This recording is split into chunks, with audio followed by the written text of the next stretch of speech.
And we're back. Hello friends, it's Chris Welsh of FantasyPros with our first May edition of our trade video series. Little over a month in the books, and now things are getting interesting. I've got 5 names for you, some to trade for, some to trade away. First though, make sure you like and subscribe this channel. If you do and make a comment below, you could have a chance to win a premium subscription to FantasyPros. Get yourself locked into the most powerful fantasy tools in the industry. We're talking projections, roster management, and so much more. FantasyPros, they have got your back. And if you don't want to wait, go to fantasypros.com/premium and just get it done today. All right, trade fours, trade aways. Let's kick it off now. First up is New York Mets third baseman, corner infielder, however we look at it, Brett Beatty. 16 games to start this season. Beatty's got 2 homers with a .294 batting average, which is pretty good considering this is his first stint of this season. Since April 22nd, which that's going to be our 2-week marker we're going to use in the episode, Beatty has the second best hard hit percentage in baseball behind only Matt Chapman. That number's at 64.3%. This is according to Fangraph's StatCast data. Be a little bit different on Baseball Savant. Now, for perspective, Beatty also had a higher WOBA and slug than Matt Chapman. Beatty already has a 21% hard hit swing percentage. So 21% of the swings are going to be hard hit, which is top 15% in the league. But you get the you get the hint here. He hits the ball really hard. What might also surprise you is he's got an expected batting average that is higher than his current batting average. So this isn't like just raw power. His strikeout rate is just over 20%, a little over 20%, still great, and he's making consistent contact. What I like about this is sure, he's a prospect with some buzz, so that's not exactly going to be cheap, but guys like him sometimes just won't have their value match up with what they really are going to be across the league, these newer, younger guys. It's exciting and everything, but they're not locked in. Take for a prime example, like Tanner Bybee, who was a fun pickup, could probably be had in trades because I don't think people can quite understand the value. But like Tanner Bybee could be a top, or may already be a top 40 SP with higher upside. That's something in the similar vein as I view Brett Beatty and what he can be. This is a guy that can be a starting top 12 third baseman in fantasy baseball this year. I'd be willing to be aggressive in moving from some other points of strength to go and get the Mets corner infielder. Now we're trading away Seattle Mariners George Kirby. I'm not even sure what to do with George Kirby this season. It's been good. 3.11 ERA, decreased barrel percentage against, decreased hard hit percentage against, and he's cut his walk rate in half. All of that is really awesome, but there is something that is just amiss here. He's averaging a little over only 6K per 9, which is down from last year from around 9. This is going with a 17% K percentage, which is blah, and an awful 8% swinging strike rate, which is alarming.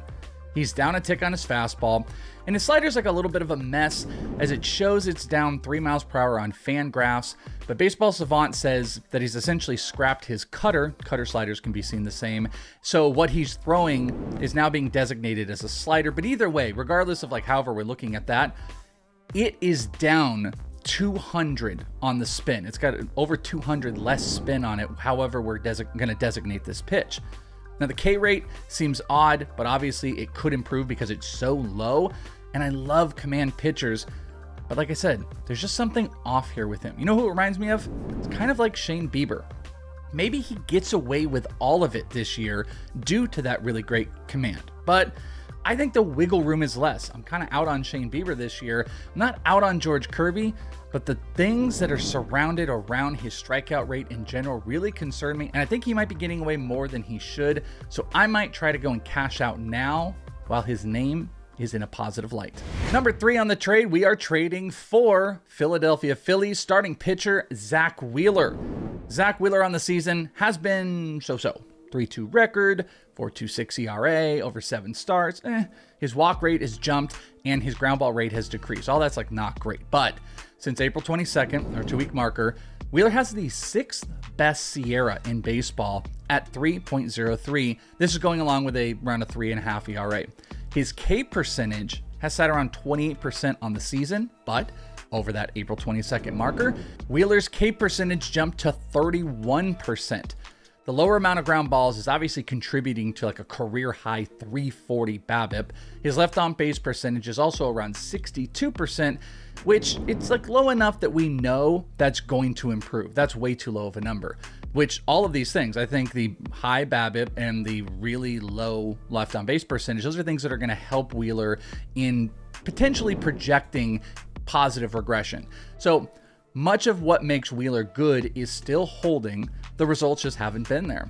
I think the ship is going to right in favor of Wheeler. Plus, it doesn't hurt when you add like a little bit more offense in the mix in the name of Bryce Harper. Wheeler is a solid starting pitcher to go poke around an owner who might really be indifferent about him. And I think that's kind of the key. I think people could be just indifferent, and maybe he can be had for around 90 cents on the dollar. Go see if you can go get some Zach Wheeler.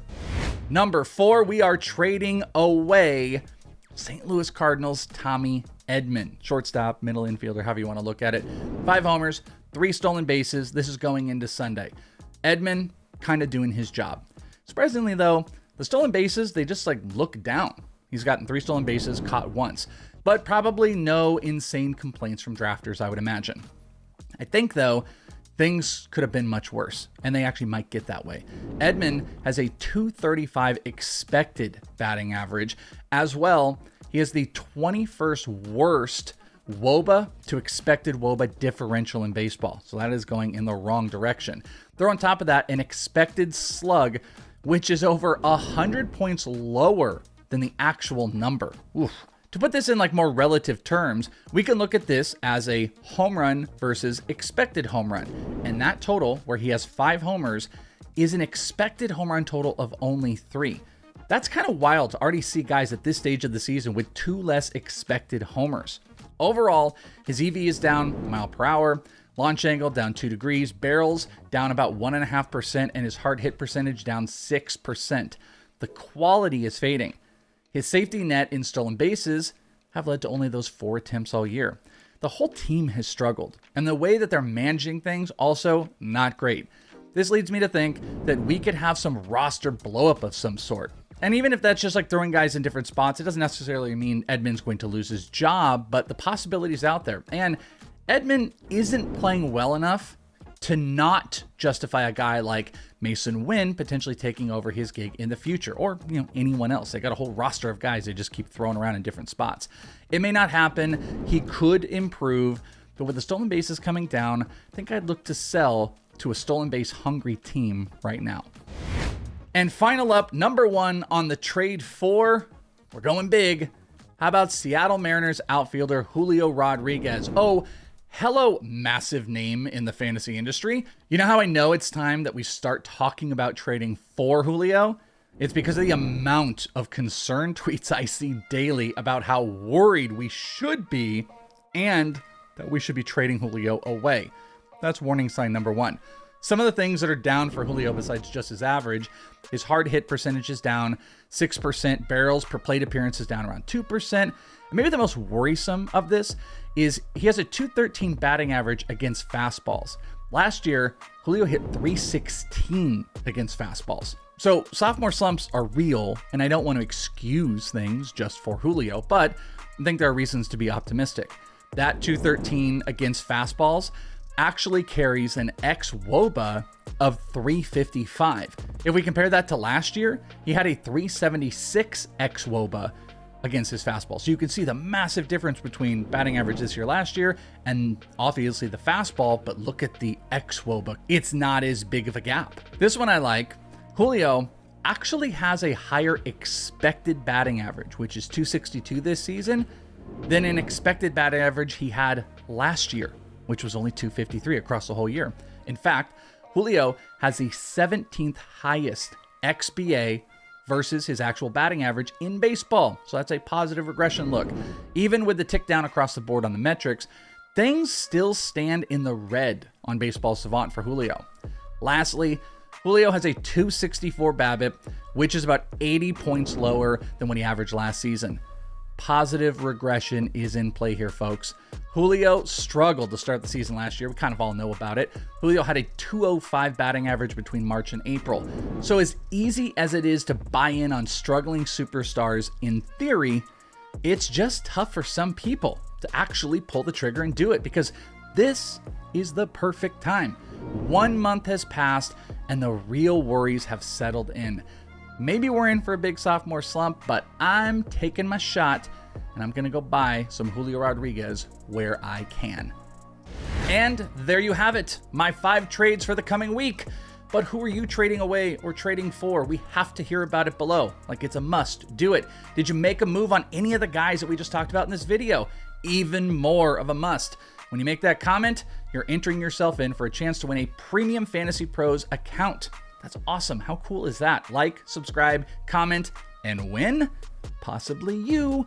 That'll do it for this week. Find me on Twitter at IsItTheWelsh for more fun trade talk. And check out Joe and myself right here Monday through Friday at 12:30 Eastern for leading off. Until next time, my friends, thanks for hanging out right here on the FantasyPros MLB YouTube channel.